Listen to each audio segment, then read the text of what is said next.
Railway recruitment board RRB ఒక కొత్త notification అయితే రిలీజ్ చేసింది. అండ్ ఈ నోటిఫికేషన్ ద్వారా technician grade 1 signal and technician grade 3 విభాగంలో ఉన్న 9144 వేకెన్సీస్ని ఫిల్ చేయబోతున్నారు. అండ్ ఈ నోటిఫికేషన్ యొక్క online application process 9th March 2024 నుంచి స్టార్ట్ అయింది. అండ్ లాస్ట్ డేట్ వచ్చి 8th April 2024. And application submit చేశాక ఏమన్నా కరెక్షన్స్ ఉంటే 9th April నుంచి 18th April వరకు ఛాన్స్ ఇస్తారు. ఎవరైనా చేంజ్ చేసుకోవాలనుకుంటే 250 రూపీస్ పే చేసి చేంజ్ చేసుకోవచ్చు. అండ్ ఎలిజిబిలిటీ వచ్చి ఎవరైతే టెక్నీషియన్ గ్రేడ్ 1 సిగ్నల్ పోస్ట్కి అప్లై చేసుకోవాలనుకుంటున్నారో మీకు నేను ఇప్పుడు చెప్పబోయే 3 ఎలిజిబిలిటీస్లో ఏదో ఒకటి ఉండాలి. వాటిలో ఫస్ట్ వన్, మీరు BSc in physics, electronics, computer science, information technology and instrumentation వీటిలో ఏదో ఒక స్ట్రీమ్లో మీరు బీఎస్సీ అయితే కంప్లీట్ చేసి ఉండాలి. అది ఏ రికగ్నైజ్డ్ యూనివర్సిటీ నుంచి అయినా పర్లేదు. అండ్ సెకండ్ వన్, మీరు 3 years డిప్లొమా ఇన్ ఇంజనీరింగ్ అయినా చేసి ఉండాలి. అండ్ థర్డ్ వన్, మీరు ఇంజనీరింగ్ చేస్తున్నా అప్లై చేసుకోవచ్చు. అంటే నేను ఇప్పుడు చెప్పిన 3 ఎలిజిబిలిటీస్లో ఏ ఒక్క ఎలిజిబిలిటీ ఉన్నా మీరు టెక్నీషియన్ గ్రేడ్ 1 సిగ్నల్ పోస్ట్కి అప్లై చేసుకోవచ్చు.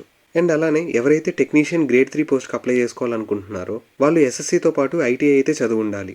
అండ్ ఆ ఐటీఐ కూడా మీరు ఏ పోస్ట్కి అయితే టెక్నీషియన్ గ్రేడ్ 3 విభాగంలో అప్లై చేసుకుంటున్నారో like crane driver, bridge, blacksmith, carriage and wagon etcetera ఆ రెస్పెక్టివ్ ఫీల్డ్కి సంబంధించి ఐటీఐ చదువు ఉండాలి. మెయిన్గా ఈ 2 పోస్టులకి ఎవరైతే అప్లై చేసుకుంటున్నారో వాళ్ళు మీ డిగ్రీ అనేది కంప్లీట్గా పూర్తి చేసి ఉండాలి. ఎవరైతే చదువుతున్నారో లేదా ఎగ్జామ్ రాసి రిజల్ట్ కోసం వెయిట్ చేస్తున్నారో వాళ్ళైతే అప్లై చేసుకోవడానికి ఛాన్స్ లేదు. అండ్ ఎగ్జామ్ వచ్చి సిబిటి టెస్ట్, అదే online computer based test.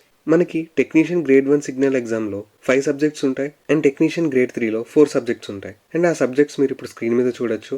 And each ఎగ్జామ్లో 100 క్వశ్చన్స్ ఉంటాయి. Each one carries 1 mark. అంటే టోటల్ 100 మార్క్స్కి ఎగ్జామ్ ఉంటుంది. అండ్ టైం డ్యూరేషన్ వచ్చేసి 90 minutes. అండ్ ఈచ్ రాంగ్ ఆన్సర్కి 1/3 మార్క్స్ అయితే కట్ చేస్తారు. అండ్ ఏజ్ లిమిట్ వచ్చి టెక్నీషియన్ గ్రేడ్ 1 సిగ్నల్కి 18 to 36 years లోపు ఉండాలి. అండ్ టెక్నీషియన్ గ్రేడ్ 3కి 18 to 33 years లోపు ఉండాలి. అండ్ ఎగ్జామ్ ఫీ వచ్చి ఎవరైతే SC, ST, ex service man, female, transgender, minorities వీళ్ళు 250 రూపీస్ పే చేయాలి. అండ్ వీళ్ళలో ఎవరైతే ఎగ్జామ్ అటెండ్ అవుతారో వాళ్ళకి టోటల్ అమౌంట్ 250 రూపీస్ రీఫండ్ వస్తాయి. అండ్ రిమైనింగ్ పీపుల్ ఎవరైతే ఉన్నారో వాళ్ళు 500 రూపీస్ పే చేయాలి. అండ్ వాళ్ళలో ఎవరైతే సేమ్ ఎగ్జామ్ రాస్తారో వాళ్ళకి 400 రూపీస్ రీఫండ్ వస్తాయి. ఎవరైతే ఎగ్జామ్ రాయరో అండ్ వాళ్ళ అప్లికేషన్ అనేది రిజెక్ట్ అవుతుందో వాళ్ళకి రీఫండ్ అమౌంట్ రాదు. ఓన్లీ ఎవరైతే ఎగ్జామ్కి అటెండ్ అవుతారో వాళ్ళకి మాత్రమే రీఫండ్ అనేది వస్తుంది. అండ్ దీనికి సంబంధించిన నోటిఫికేషన్ అండ్ అప్లికేషన్ లింక్ కింద డిస్క్రిప్షన్లో ఉంది, చూసి అప్లై చేసుకోండి. అండ్ ఈ నోటిఫికేషన్కి సంబంధించి ఇంకా ఏమైనా డౌట్స్ ఉంటే కామెంట్ సెక్షన్లో కామెంట్ చేయండి. అండ్ ఈ వీడియో మీకు నచ్చితే లైక్ చేయండి, షేర్ చేయండి. అండ్ ఇలాంటి మోర్ ఇంట్రెస్టింగ్ అప్డేట్స్ కోసం మన ఛానల్ సబ్స్క్రైబ్ చేసుకోవడం మర్చిపోకండి. This is Sunny signing off.